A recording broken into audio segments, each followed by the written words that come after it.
Hello বন্ধুরা, তোমরা সবাই কেমন আছো? ভালো আছো? তোমাদের জন্য আজ আমি একটা নতুন ভিডিও নিয়ে চলে এলি। নতুন ভিডিওটা তো তোমরা থাম্বনেল ও টাইটেল দেখে বুঝে গেছো যে ভিডিওটা কী ধরনের হতে চলেছে। আজকে আমরা সিআইডি অফিসাররা কে কত দূর পড়াশোনা করেছে, কে কতটি শিক্ষিত, কে কত দূর পড়াশোনা করেছে, কে কতটি পড়াশোনা করেছে, কে কিসে কমপ্লিট করেছে, সেটা নিয়ে আজ ভিডিওটা দেখতে থাকো।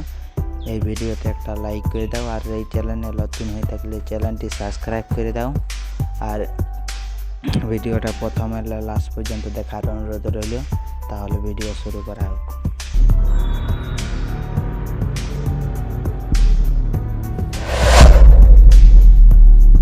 Number 1, ACP Pradyuman. তিনি সিআইডি অভিনেতাদের মধ্যে সর্বোচ্চ পারিশ্রমিক পেয়ে থাকেন।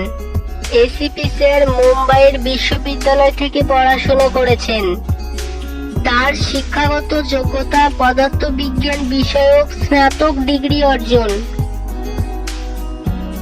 Number 2, senior officer Abhijit. তিনি সিআইডি অভিনেতাদের মধ্যে দ্বিতীয় সর্বোচ্চ পারিশ্রমিক পেয়ে থাকেন। অভিজিৎ এলাহাবাদ বিশ্ববিদ্যালয় থেকে পড়াশোনা করেছেন। তার শিক্ষাগত যোগ্যতা স্নাতক ডিগ্রি অর্জন করেছেন।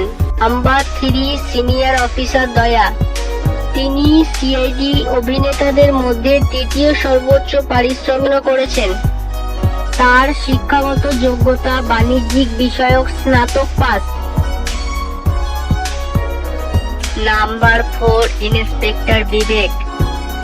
তিনি পড়াশোনায় খুব ভালো ছিলেন। ইন্সপেক্টর বিবেক তিনি বেঙ্গালুরু বিশ্ববিদ্যালয় থেকে পড়াশোনা করেছেন। তার শিক্ষাগত যোগ্যতা বাণিজ্যিক বিষয়ক ডিগ্রি অর্জন। Number 5, doctor Salunkhe. তিনি নয়াদিল্লি শিক্ষাগত যোগ্যতা ইতিহাস বিষয়ক স্নাতক। Number 6, inspector Sachin Soren. 7, senior inspector Rajat. তার ফোর্স টেকনোলজি থেকে MBA সম্পূর্ণ করেন। এই ছিল আমাদের ভিডিও ভালো লাগলে এই ভিডিওতে একটা লাইক করে দিবে, আর এই চ্যানেল নতুন হয়ে থাকলে চ্যানেলটি সাবস্ক্রাইব করে দিবেন। তাহলে দেখা হচ্ছে পরের ভিডিওতে। ধন্যবাদ।